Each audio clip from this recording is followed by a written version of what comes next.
Mitchell's for. Mitchell is my go-to guy. Okay, I'll start. No, just hold on. Okay. Because it come back to the spotlight screen again.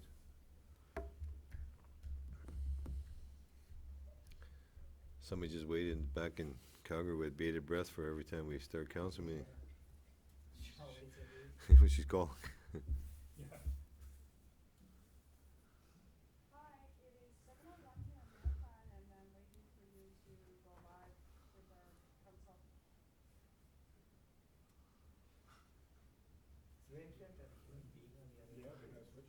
Oh. Wow, That's Yeah, you think. thought it would be an automatic, it just ran through the program. Oh, yeah. Yeah. Well, we got a new screen anyway now, so he's playing around with some scenery pictures. That looks like the Hunger Games. That was the best council meeting we ever had. We've got a computer Nobody's screen paying now. attention. Someone's background. With all today's modern technology, we gotta still pick up the phone and phone somebody. That's crazy. This wouldn't happen on radio. I know, no Facebook Live. What's the screen look like now? Black. Yeah, she said you're having trouble with the screen. We might even be on, but They're a No, small you're not. company. They're not I'm supposed to streaming, be- but Oh. it's got the Marathon logo, but I'm not recording. okay. Yeah, 'cause I got a recorder. Oh, shut up. Did you wanna go ahead and start? Yeah. And we'll give it another minute and that's it. Yeah, one more minute. Okay. See if he comes online.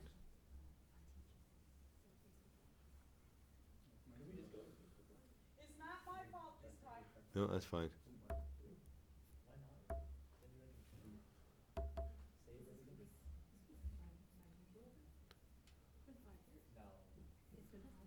Really? I didn't think it was that Why do you know long. I did a test set in my phone?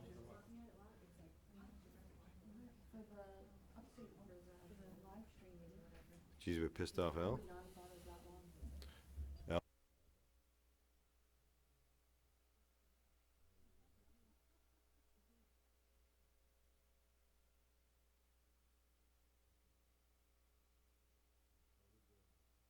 Okay, you wanna go ahead? Yeah. Okay, I'm gonna start recording now. Yeah, yeah. Just hold on. Okay.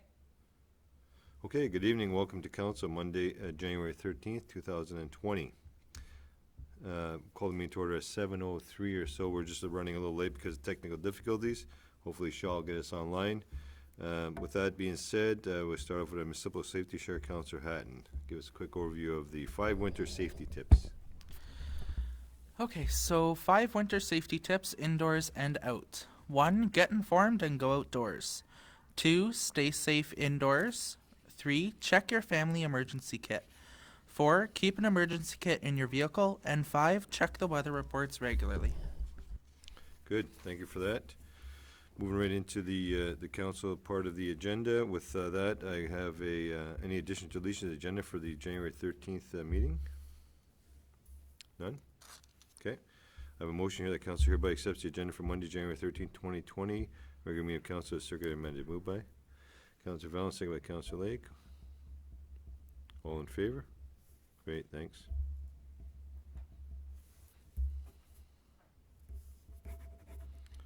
Any disclosure of interest tonight?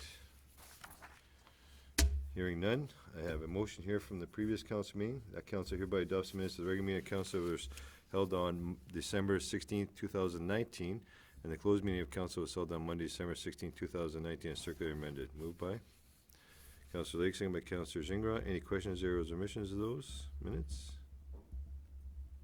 Hearing none, call the question. All in favor? Carried. Thank you.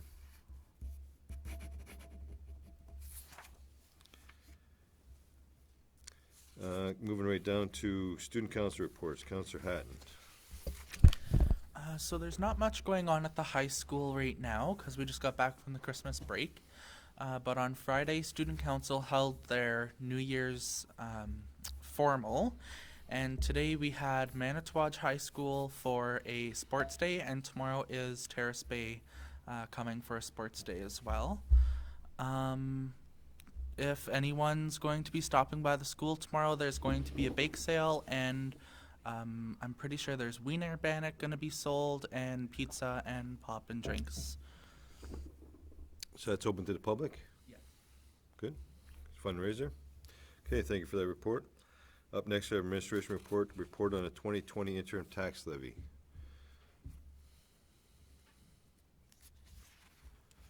Good evening, Mr. Verbal.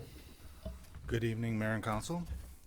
Section 317 of the Municipal Act allows the municipality to impose an interim tax levy prior to the adoption of the estimates for the current year.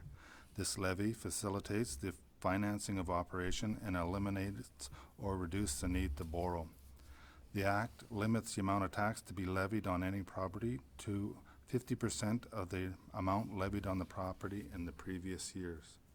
Points 2 and 3 of the bylaw describes how properties that have had assessment changes are to be taxed 50% of the 2019 tax rate for the applicable tax class will be applied to the property's assessed value. The amounts levied may be less than 50% of the prior year's levy, and there may be a different percentage for each property class. The Act also empowers the minister to prescribe the percentage to be imposed. In all prior years, Marathon has imposed an interim levy at the maximum rate permitted. Typically, the due date has been between February and April. Bylaw 1966 provides for a due date on or before March 31st, 2020. Approving Bylaw 1966 will authorize administration to levy the interim taxes in order to provide adequate cash flow for operating and capital expenditures. The interim levy will produce approximately $2.5 million in tax revenue. Administration recommends that Bylaw 1966 be approved, authorizing administration to issue the 2020 interim tax levy. Thanks for the report. I do have a motion that council hereby accept the attached report and recommendation on 2020 interim tax levy, and further that the appropriate bylaw be adopted authorizing administration to issue a 2020 interim tax levy as outlined in his attached report. Moved by Council Lake, second by Council DeBouchy. Any questions? Mr. Verbal. Hearing none. Call the question. All in favor? Great, thank you. Standard process is the formality every year. So people just have to come in and start paying their taxes at the end of March. Keep us afloat. Thank you. Up next, we have a report on 2020 water and sewer billing. At the regular meeting of council held on December 16th of 2019, council passed Bylaw 1964, which authorized the establishment of water and sewer fees and charges for the town of Marathon for 2020. Council agreed to no changes to the water and sewer rates for service properties. Charges for bulk water purchases were increased. As a housekeeping item, council must pass a bylaw to provide for the billing and collection of the water and sewer charges for 2020. Administration recommends that Bylaw 1967 be approved to provide for the billing and collection of the 2020 water and sewer charges. Thanks for the report. Do you have a motion that council hereby accepts the attached report and recommendation on 2020 water and sewer billing, and further that the appropriate bylaw be adopted later this evening, authorizing administration to provide for and billing of the collection of the 2020 water and sewer charges? Moved by Councilor Lake, second by Councilor Valance. Any questions to that motion? Hearing none. Call the question. All in favor? Great, thank you.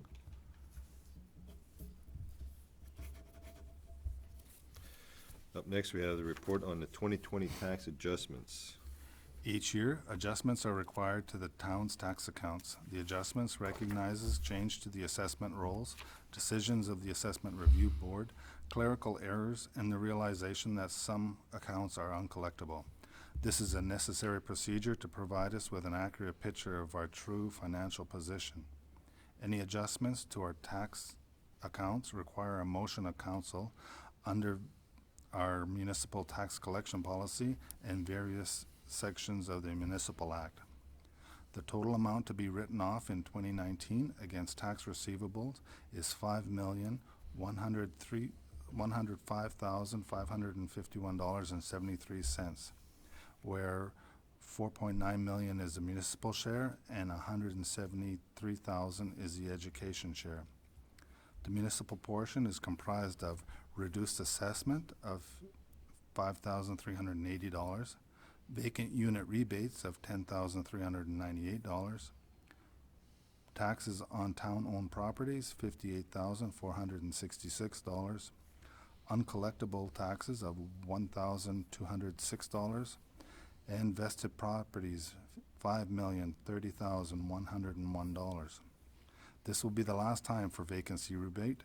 The uncollectible taxes are for land use permitted properties with the Ministry of Natural Resources. Impact has not updated their records to reflect that the tenants are no longer on the properties. The write-off of vested property deals with 3 Marathon Pulp properties and the unsuccessful sale of DH Food Mall and 1 Abrams. The MPI properties were the mill site, the Harbor Lookout, and lands south of Pebbles Beach. The 2019 write-offs to our statement of operations is $4,932,060, but this is offset by an allowance of bad debt expense of $4,845,000 that was booked in 2018. This results in a net cost of $87,000. The budget amount for 2019 write-offs was $226,000. Administration recommends that the amount of $5,105,551 as detailed in the attached schedule be written off in 2019. Thanks for the report. I do have a motion that council hereby accepts the attached report and recommendation on 2020 tax adjustments and for the amount of $5,105,551.73 as detailed in the attached report and schedule be written off in the year 2019. Move. Tabushi and Councillor Lake. Any questions? Councillor Lake. I don't really have one. I just feel bad that's 3 for Chuck and nobody said anything. I think it looks bad on paper because it's $5 million, but that's obviously is allowed for. What is impressive is how little it actually is. It's $87,000, and I know that's on administration, tracking down people and creating payment schedules and working with individuals that might not otherwise be able to pay the taxes. So I do appreciate that the number is not $5 million, but $89,000. So I think it's a good sign for the community that you're on people and working with them to solve the problems. Councillor Tabushi. Yeah, we had mentioned that we had kind of written off, in a sense, the mill properties in 18. Why are we now then writing it off in 19? Because it's now actually our property? In 2017 is when we wrote off the educational portion to finalize the 10 years of taxes with the school boards, and we wrote off the interest. We continue to have the municipal portion on the mill site because we had invested it. We hadn't written it off. We wanted that money just in case something miraculously happened, and it wasn't until this year or 2019 that we actually vested it, and so now the next step was to write off. Thank you. I had a couple of questions in regards to the town-owned properties. So now, not only the $58,000 is budgeted for the write-off for town-owned properties, can't we just have that as a wash? I know it's a numbers game, and we put that in the budget, and we write off, and we show that as a cost in our budget, operating budget. Now, if you're incorporating the asset of the mill property, which is now vested into the municipal's ownership, that's going to bring that number up quite substantially, no? Yes. So is there a system that we can have this so we don't have to incorporate that as part of our operating budget to write down town-owned properties? Because it's an in and out game. Again, we have to recognize it because there's, besides just determining how much to budget for mill rates, these numbers are also having to represent how much money we pay to DSAB and the health unit and the education portion. So we still have to generate it, and it's been not a shell game, but like you said, an in and out every year. But the in and out does not affect, it does affect the bottom line in regards to the budgeting process, because we have to budget in, we have to budget out for a loss.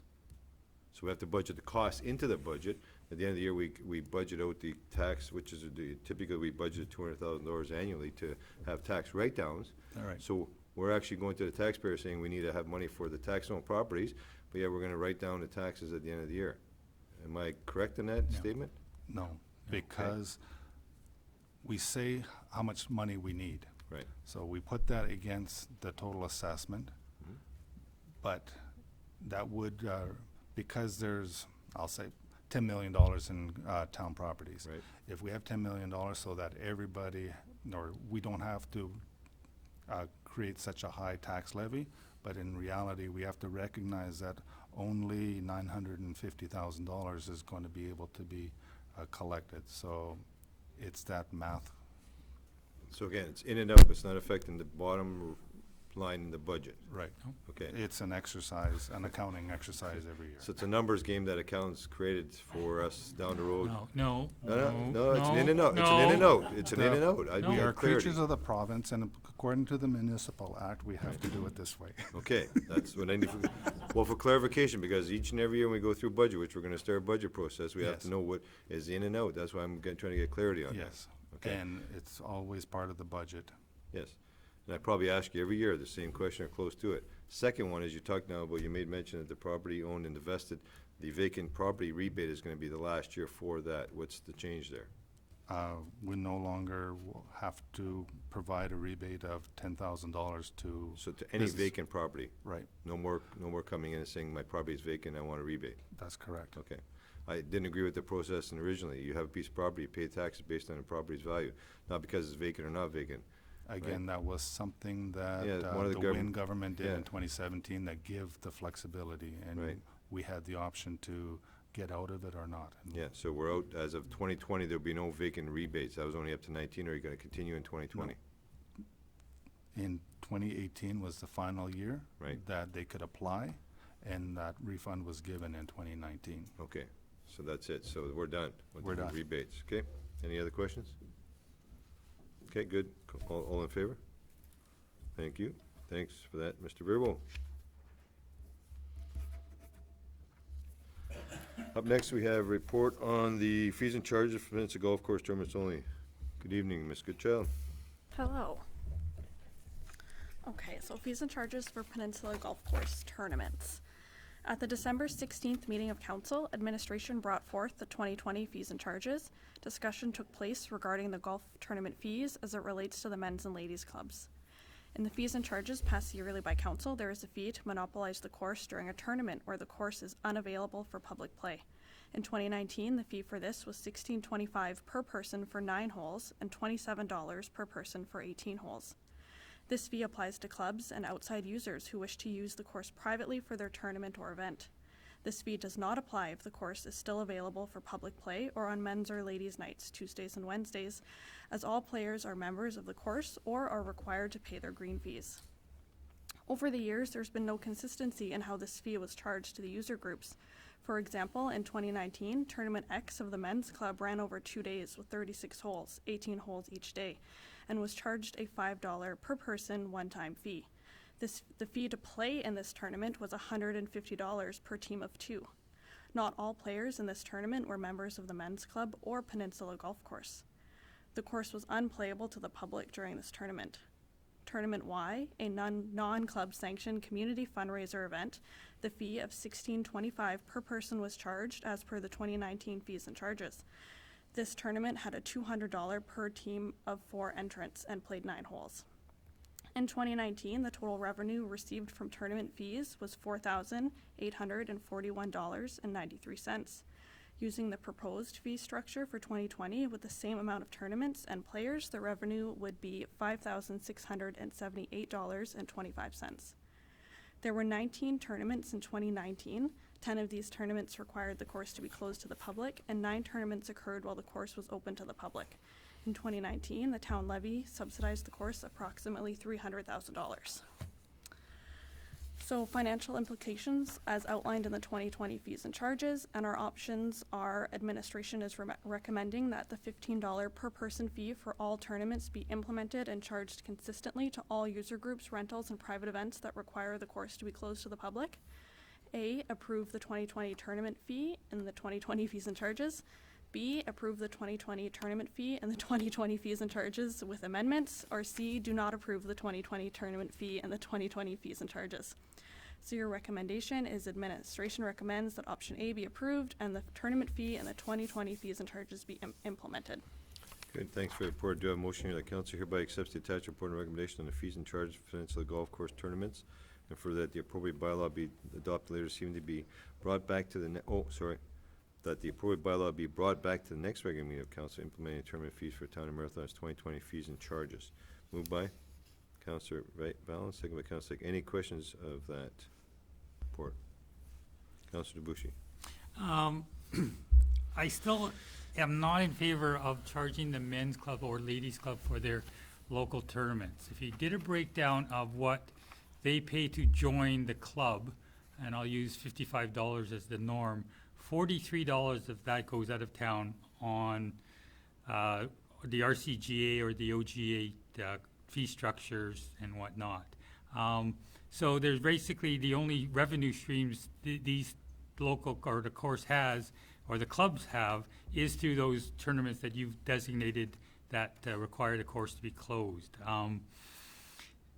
They are teetering on their very existence, and for us to implement this on their only substantial fundraiser would, I think, cripple the clubs and or result in the disbanding of these clubs.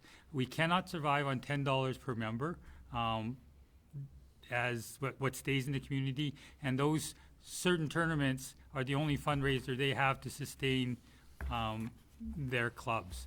I would recommend that we exempt them from the $15 per charge, and I know they did pay a $5 flat fee. I think we should keep that fee in place for those two clubs. Anybody else? Councillor Lake?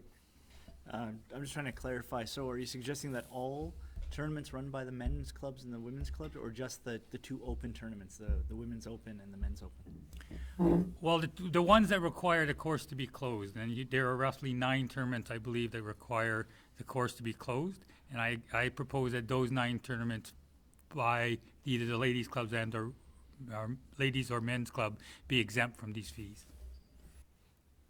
Anybody else? So, yes, Mercer. I just want to make one follow-up comment, Your Worship, to Councillor Tabushi's concerns. So one of the things we certainly encouraged the clubs to do in 2019, and they took advantage in some cases, was when there was a small field of play, i.e. let's say there was 12 to 15 players, to not book the course, right, privately, right, for standalone play, but to rather book a block of tee times, right, to get everybody onto the course, and then the public can follow up play after that. And in this particular instance, what administration is proposing, the fee wouldn't be applicable if they utilize that model. I just wanted to put that out there because there's lots of options to do that. Because the reason why administration is recommending the fee is when the course is theoretically closed for a private event, we lose the ability to generate that Any public revenue. revenue for the course, regardless of the number of players utilizing it during that event. Right. And I think, as one second Councillor Lake, and a good follow-up, because I was going to make mention of that in regards to both of our clubs utilizing the tee time system. And what happens, we all know that those individuals will be very upset because now somebody might jump in the middle of their play. Well, so be it. That's the reality. If they want to have the fees going up from the $570 or so for an adult membership to $800, maybe we can waive the $15 fee per member per person when they have the tournament facility closed for a tournament. Because there is no generating revenue. So at a $300,000 subsidy for the taxpayers of our community, for a select few people, and I golf as well, and I have no problem. If I'm going to tie up the course and they want an extra 10 or 15 bucks from me for my entry fee, so be it. I'll pay that. And I know, I can guarantee when I leave this room tonight, I'm going to get a lot of harassed from that comment, but the reality is that's the reality. We're subsidizing the course quite dramatically, so we have to look at all options to generate revenue. So, Councillor Lake. The only exemption I would offer is I think the two open tournaments are money makers for the clubs. They are important. I mean, I'm not a golfer, but my assumption would be those are the two important tournaments of the year. No, actually, the Opens are really very little attended now. Oh, that's true. Whereas in the past, the Open used to be a waiting list of 120 yeah. plus. Now, I think last year they might have had like 30, 28 or some. Oh, it's 28 individuals disappointing. for the men's Open. Okay. It's not the tournaments of choice now. It's more the 3-man, 4-man best balls where tie up the whole course for Okay. the 2 days weekend. So, and, you know, I just think the reality is we need to look at the big picture, which is the deficit that we're running a facility for. Any other comments? Councillor Tabushi. And I caution all councillors to understand that these are groups that utilize the facility. These are our core members of that club. And for us to isolate or I'll say alienate those members really puts that at a, at a tipping point where you will have a backlash both politically and whatnot. But the other thing is the very, I'll say, existence of those clubs. We know we tried to help the curling club, and we know where that went.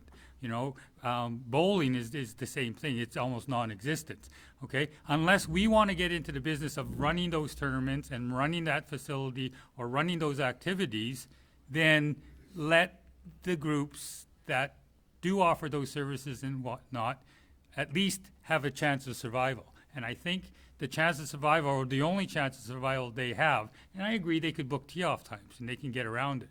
And maybe that's a discussion that administration should have with those executives of those courses, saying exactly what administration said. If you only have 20 people, then book your tee-off times for your first night and your second night. But the two big fundraisers, and you're right, it's not the Opens anymore, it's the Scrambles. Those tournaments are the fundraisers. So I think if we say to administration or go to administration, and if we have to go back because we don't have to make a decision until May, okay, and say, can we work out an agreement with the executives and say, which tournaments do you feel are your money makers and should be exempt, and which tournaments do you feel you can just go through booking tee-off times? And I think it's not a decision we have to make right now. I mean, we put it off already right now, but I don't think we've had an opportunity, or administration has approached these groups and said, and asked them, what is the best way that we can facilitate both public usage and the sustainability of those individual clubs. So I would suggest we defer on this again and ask administration to consult with the two executives, okay, or executive members of those courses or clubs, and come up with a solution that they can both agree on, and then we can pass at a later date. Councilor Lake? Certainly, if administration feels like we can defer, then I think you're right, the more conversations, the better. That being said, it sounds like it's a bit of a numbers thing. If we could probably set the number for the tournaments to say if there are less than 100 people in this tournament, then if you want to book the club, then you're going to pay the $15. If it's more than 100, maybe that's where the exemption lies. You're bringing lots of people in, you've got a big fundraiser, probably the club should be closed at that point. But that sounds like something we can work with. But I agree, like, we should be able to set the number and say, that's it. If you're below that number, you can't. You can choose to have the course, but then we're going to charge that fee. So if you look at the bottom line, it's identified here by administration at $4,800 generated in 2019, and $4,800. That's a lot when you're talking about a $300,000 deficit, and $5,600 projected income. What the difference is the regards in the amount of individuals paying for what group. As you identify clearly that in the men's club tournament is only $5 per person, whereas in an individual tournament of a non-organized group is charged $16, and what the administration is recommending is just a straight fee across the board. Maybe the straight fee might be a little bit high in regards to right across the board. Maybe that could be revisited, but I still think that individual going to a tournament paying $150 has the ability to pay an extra $10 or $15 to tie up the course if they so choose. As you heard from administration, they can certainly book tee-off times, and it's not going to affect the overall play in the tournament. So you might have to spend another half an hour at the golf course that day. Well, isn't it that's what it's all about, to enjoy your time out there and relax, not to rush around the course and get done in 2.5 hours? So that's the key that we have to consider, is the deficit that we're running and the fee that's fair and equitable across all groups within our community. Yeah. Just two follow-up points. So one, Mrs. Goodchild did reach out to both the executives of the men's and ladies' clubs from last season. We did not hear back from the men's club. We did hear back from the ladies' club. And we didn't provide them, obviously, with the option is, what do you think about these? We provided them with a breakdown of how it would work and the reasoning why from administration. And as a follow-up to that, what administration is looking for from council is consistency. Now, whatever the fee council decides is the fee. But what we don't want to be stuck in the middle of is who do we apply it to and who don't we apply it to, right? The policy should be very clear that this is how it's applied and these are the situations it's applied in, and that's why administration is recommending our recommendation in the report. Thank you. And I agree with that comment in the end about the fee. The fee could be adjusted so you reflect that it's fair across the board, but you can't have inconsistencies with different organizations within the community. It just doesn't work. Before you go on preaching about consistency, look at what we offset on recreation. The pool has a huge deficit, we all know, yet we all see the value in the pool. The arena has a huge deficit, okay? And yet we see the value behind that thing. I am saying the golf course has a deficit, I agree 100%. But if we were to tax minor hockey with what is the fees and charges and not offset it by what we call a subsidy, they would not exist. And I am warning you right now, if we impose these dues on the men's or ladies' clubs, those clubs may not exist. And unless we as administration want to take on all the tournament schedules and whatnot to provide that service, why not go to these clubs, come up with a solution? We all talk about consultation, we all talk about partnerships, or whatever it may be. We don't have to make a decision on this tonight. The fees and charges we've all passed on previous things. Have a discussion with them, okay? If we decide, or administration decides, or the two clubs agree that if it's a tournament that we're gonna close the course off, then we'll pay the $15, but we haven't talked to them, we haven't heard from them, okay? What is the rush to make the decision? Let's wait, let's get their opinion, and if they don't come back to us, we can take it as they don't care. So, Okay. Councilor DeBouche made a statement that's not factual. The factual is that minor hockey, swimming, all pay the same fee, the same as golfing. Everybody pays the same fee. What the argument is here is that individual groups within the community are paying different fees for the usage of the course, for blocking the course off as a full-use course. As administration fairly clearly said, it doesn't matter in regards to the fee structure. If you want to change that up from $16.25 per, or actually the recommendation is $15 per person, to $5, that still be the question that we're going to be posing. Not about not going back, because you heard from administration, they've talked to, sent out requests to both organizations, response back from the one. We've already went out and put the hand out. The reality is something's got to be fair and equitable across the board. If that's $15, $10, $12, $8, $6, your choice. I don't think we need to delay it. We just need to come up with a number and be satisfied with it. It's across the board. That's the key. Councilor Legg, you had another comment? Just that, I mean, if it's not gonna, I mean, given where we are in budget, I think we could wait and have that conversation. Give the men's club one more chance to respond to Ms. Goodchild and have a conversation. I don't think that's the end of the world, unless that puts us way behind. Administratively, it's council's decision, right? I think when, again, just reiterating what I stated, is we're looking for consistency, right? And, if we're gonna look at comparing to other facilities, right? So when a minor hockey tournament utilizes the ice for the entire weekend, they pay for the entire weekend for ice utilization, right? The golf course is somewhat different, and we don't use that same structure to do that. So what we're trying to recognize is when the course is utilized for play, where it's not available to generate public revenue, then there's a loss that the municipality is gonna feel that's associated to that. So what we're trying to do is, be less burdensome in terms of the budget and generate those additional revenues. And by no means are we looking to penalize the tournaments that are playing, but just recognizing that there is a loss taking place by the course being closed to the public. And there's a comment in regards to the last paragraph on the first page about the 10 tournaments that was closed to the public. I golf, Councilor DeBouche golfs, I can guarantee you some of those tournaments did not need to be closed to the public. They just chose to require the course to be closed, both ladies and men's, equally, so they can have the whole course, so there's nobody jumping in the middle of them play. It's a golf course, so unless you're willing to pay for the luxury of having the course closed, you pay the fee. It's simple as that, and it's a fair and equitable fee across the board. Councilor Lang. And certainly, I mean, again, I don't know how the golf course works, but that's a fair point, but it is a change. And it feels like if it's gonna be a change and we're gonna come to some number, it would be nice to have the conversation, especially with the men's club, which is, I think, the bigger of the two groups, right? It's bigger than the women's club, so it'd be nice to have that conversation. Okay, so there is no change. The change is the number that's gonna be charged. Yes. Everybody gets charged already. Yep.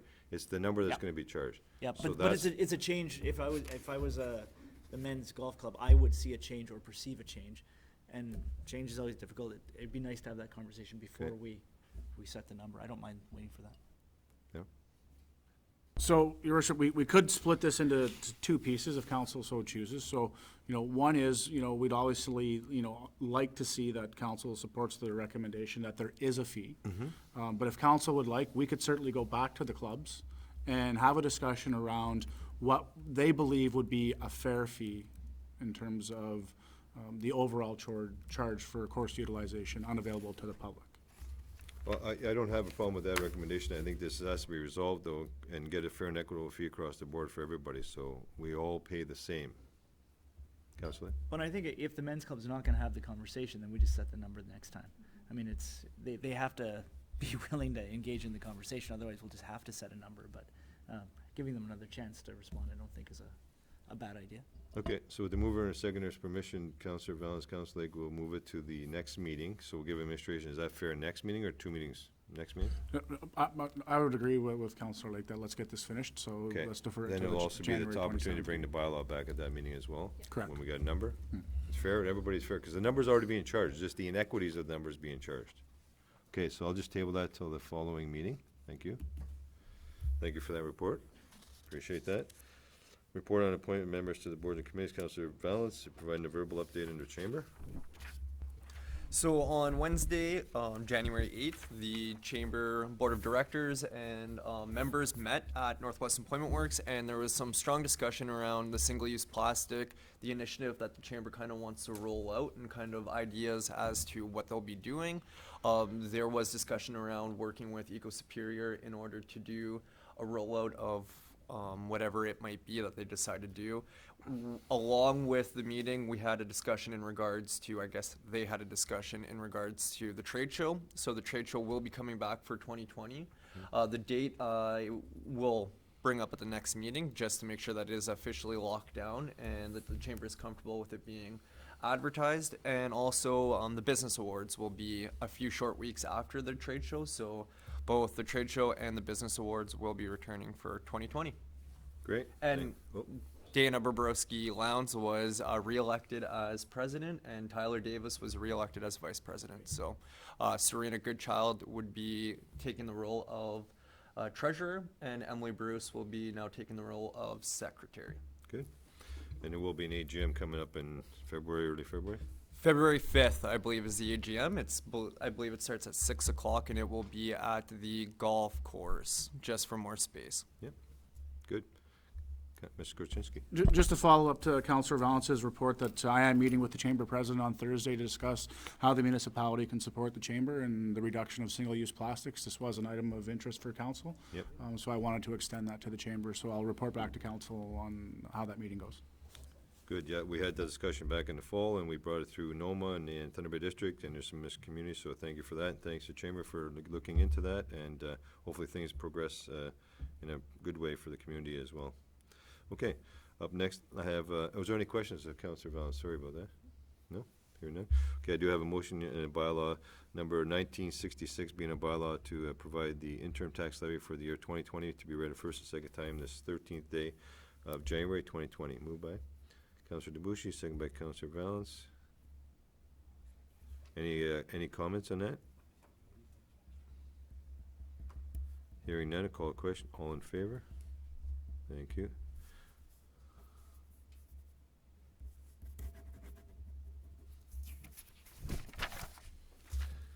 I have a motion that bylaw number 1867, being a bylaw to establish water rates and provide the billing and collection of these charges for the year 2020 be read a first and second time this 13th day of January 2020. Moved by Councillor Lake, second by Councillor Ingram. Any questions of that motion, bylaw? Hearing none, all in favor? Thank you. And of course, the third reading of those bylaws. That bylaw number 1966 and 1967 be read a third time and finally passed this 13th day of January 2020. Moved by Councillor Valens, second by Councillor Debuchy. Any questions of that? Hearing none, call a question. All in favor? Thank you.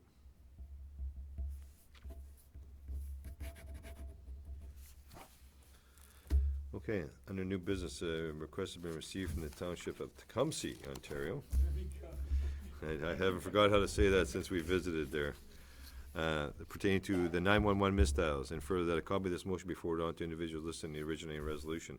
And as you can see without reading the whole resolution and bylaws that they're representing through their community, was that there's been a lot of misused and misdialed 911 calls. Actually, about in their community, about 1,082 calls were billable calls for service to date. And this is where it gets a little tricky, because our costing for OVP is cost based on a 4-year rolling average of calls for service.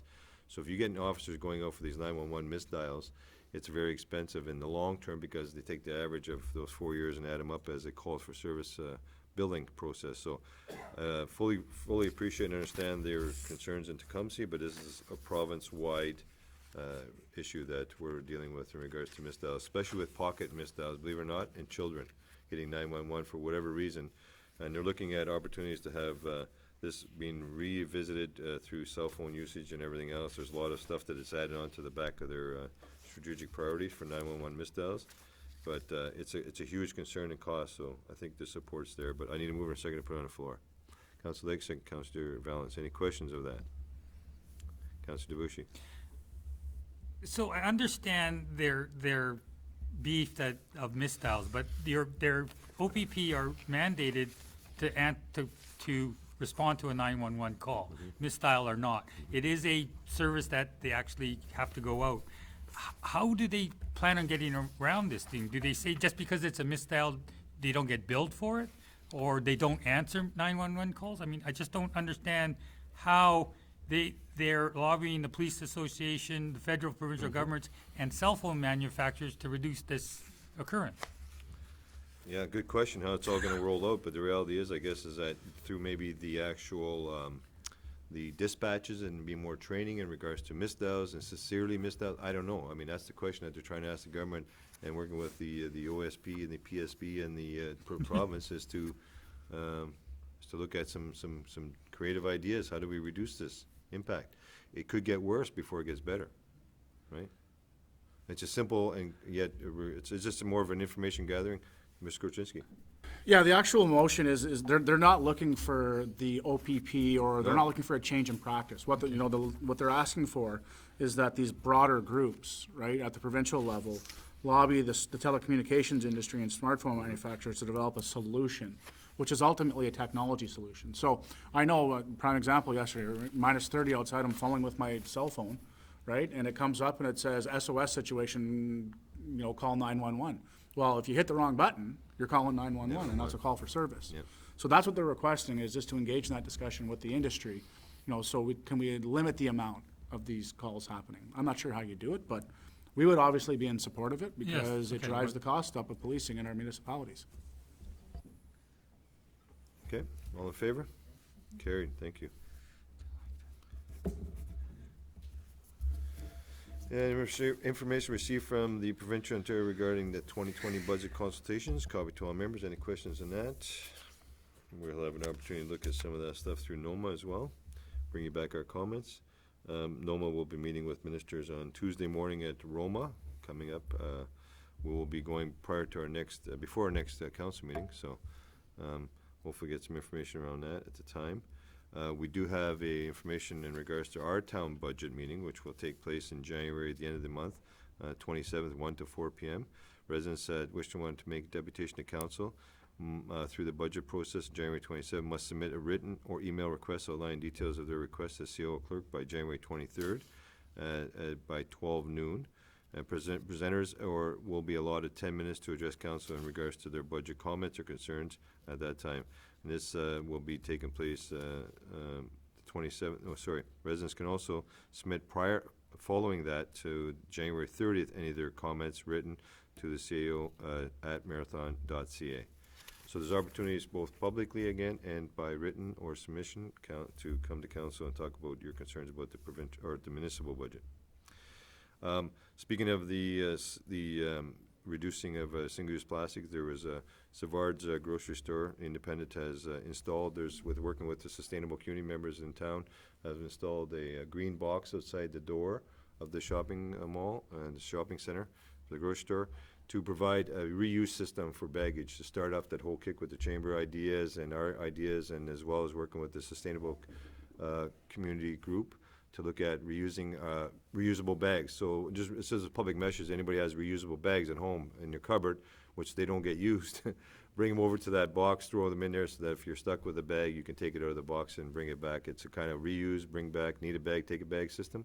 So it's a start, it's a kickoff, and the chamber is working around that, and hopefully get some more ideas that it doesn't have to be a drastic stop using single-use plastic bags, but over a little bit of time we can reduce or eliminate the bags of the community. Councilor Valens. If I can just add on to that right quick, Sure. I know the chamber is looking at initiatives where they can track and do the feedback with the business community and the consumers and stuff like that. So they're really trying to figure something out, how to lock down and do measurables as to, is it working? Is there a benefit? Clearly there'll be a benefit, but how much of a buy-in is there? Is a business community seeing a profitable benefit from it? Sure. So I know Good. that's kind of the background of the chamber side of things. Good, and I think with council discussion in the fall, taking on this slow but yet meaningful process, and it can make change slowly, and everybody doesn't have to get all up in arms about the small changes within their community. If we do it in the right way in the chamber, working with Eco Superior, because they have a lot of great programs out there, that you can enhance some of the ideas that we've talked about as a council. So with that being said, prior to adjourning this meeting, we do have an in-camera meeting to discuss personnel matters about identifiable individual, including municipal, local boards, and in advance, that is a subject to solicitor-client privilege, including communications necessary for the purpose. So that'll be directly following this public meeting. So thank you and good night. I need a mover and a seconder to adjourn at the hour of 7:46. Thank you. Councilor Valens, Councilor Lake. Have a good night.